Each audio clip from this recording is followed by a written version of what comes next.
E aí, pessoal, tudo bem?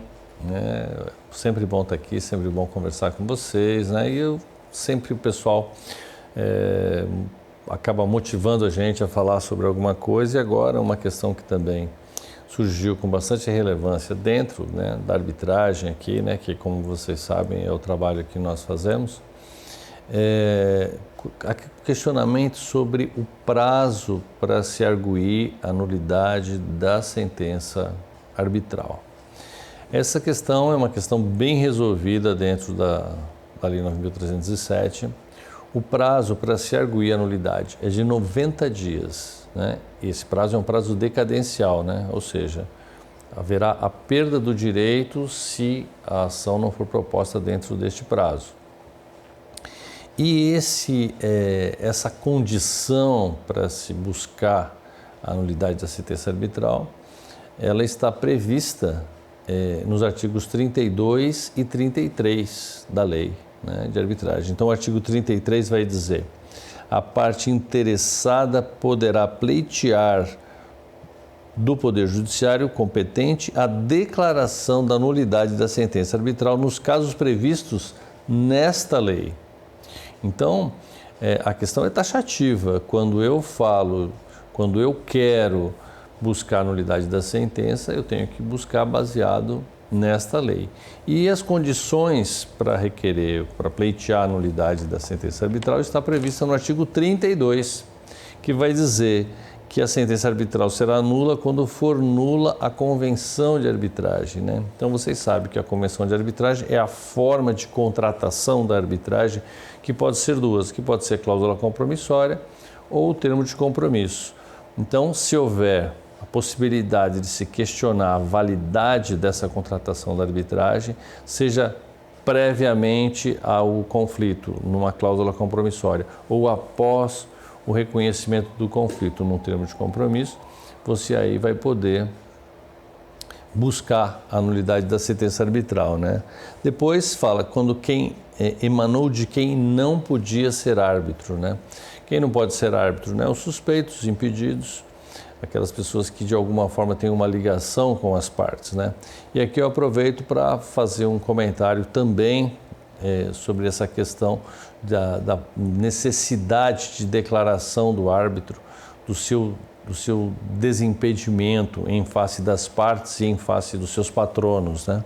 Esse questionamento tem vindo à tona também, essa possibilidade, né, de questionar ali, né, o árbitro, né, sobre se ele esteve ou não, ou se ele tem ou não ligação com as partes ou com o patrono das partes, e o árbitro deve declarar essa sua condição de impedimento ou de desimpedimento para que não venha contaminar, né, o procedimento arbitral e, consequentemente, a sua decisão. Então, esse é um momento muito cuidadoso que deve se ter e a lei de arbitragem faz a previsão expressa aqui, né? Não contiver os requisitos previstos no artigo 26 da lei de arbitragem. O artigo 26 ele vai falar para nós sobre as questões formais para preparação para a montagem da sentença, que é o relatório, o fundamento e o dispositivo, além do local em que foi proferida a sentença arbitral, né? Porque, como nós sabemos, a arbitragem não tem base territorial, né? Então, ela sempre vai ser baseada no contrato. For proferida fora dos limites da arbitragem, né? Isso também é uma questão muito importante que eu também sempre converso e considero em todos os nossos processos aqui, que como a arbitragem é um contrato, importante que você determine exatamente qual é o objeto deste contrato, né? Se o contrato de arbitragem é um contrato de jurisdição, essa jurisdição será proferida em nome do quê, né? O que as partes estão colocando ali, né? Estão entregando para a jurisdição. Então, muito importante se observar esse limite, e o árbitro não deve ir além do que as partes pactuaram e entregaram para a jurisdição. Depois, o inciso 5º, ele foi revogado, vocês sabem, né, pela 13.184, 129, isso mesmo, obrigado. É 13.129, eu esqueci aqui o número da lei, mas isso daí é mero detalhe, porque a gente fica com tanta coisa. Mas é 13.129 que revogou, que alterou algumas condições, que inclusive essas alterações foram todas extremamente positivas para a arbitragem, foram muito interessantes e dentre elas foi justamente o inciso 5º que deixou de ser considerado. Por quê? Porque ele falava que ela deve decidir todo o litígio submetido à arbitragem. E agora nós temos a possibilidade da sentença parcial, né? Então a sentença parcial ela veio para dar até uma agilidade maior para o procedimento, porque agora você tem possibilidade, a partir de um momento que um dos pedidos colocados para a jurisdição, ele já tem condições de ser decidido, porque as provas que foram produzidas já são suficientes, não há controvérsia com relação àquele tema, o árbitro já pode decidir e depois segue o processo em face de outros pedidos que necessitem de uma prova mais robusta, né, mais complexa. Então, muito interessante essa condição também. Comprovado que não foi proferido por prevaricação, concussão ou corrupção passiva. Então, é lógico que se o árbitro cometeu um desses crimes, né, que são crimes próprios do funcionário público, ele também, essa decisão também estará contaminada e, portanto, também poderá ser declarada nula. O prazo, né? O prazo que é o prazo legal, que são 6 meses, mas nesse quesito há muita flexibilidade, né? Se consegue alterar muito essa condição, porque processo, né? Nós sabemos que ele tem uma série de dificuldades para a produção de provas, para análise. As próprias partes podem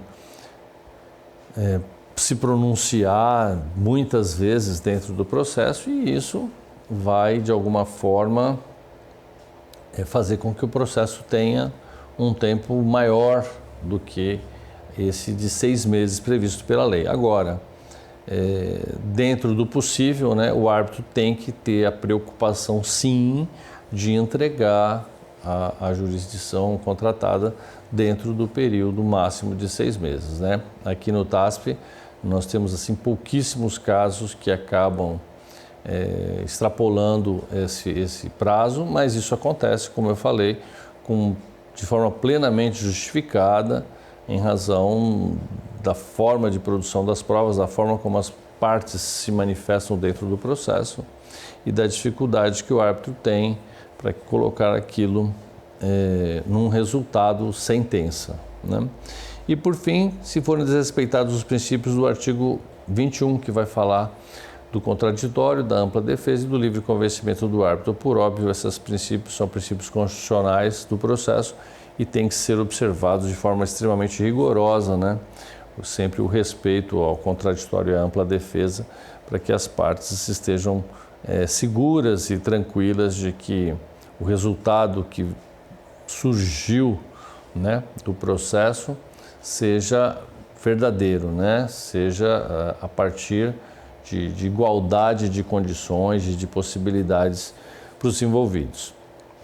Então, essas são as observações que eu queria fazer com vocês sobre os questionamentos que se possa ter sobre a nulidade de uma sentença arbitral, sempre reconhecendo essa questão do prazo, né? Então, o prazo 90 dias, prazo decadencial para a propositura de uma ação anulatória, mas existe um detalhe aí também importante.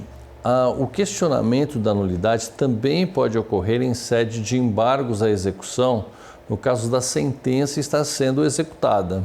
Então, se promove a execução da sentença e a pessoa, aquele que está sendo executado, ele pode opor embargos e como fundamento para os embargos se valer aqui das condições do artigo 32. Mas ele vai ter que fazer isso também dentro do prazo de 90 dias. Então, se essa defesa, né, que ele vai apresentar em face da execução da sentença também vai ter que acontecer dentro desse prazo decadencial de 90 dias. Inclusive, já existe aí jurisprudência, decisão consolidada de que somente dentro desse prazo de 90 dias é que os embargos podem ser opostos com fundamento no artigo 32. Legal? Então é isso aí que eu queria trazer para vocês, conversar um pouco de sentença, de possibilidade de nulidade, de medidas judiciais e de como isso pode acontecer e o prazo, né, que está previsto para isso, tá bom? Muito bom estar aqui, gente, muito bom conversar com vocês. Acompanhe a gente, tirem dúvidas, podem conversar, mandar perguntas. Para a gente é até uma motivação para poder falar com vocês, tá bom? Valeu, obrigado, tchau!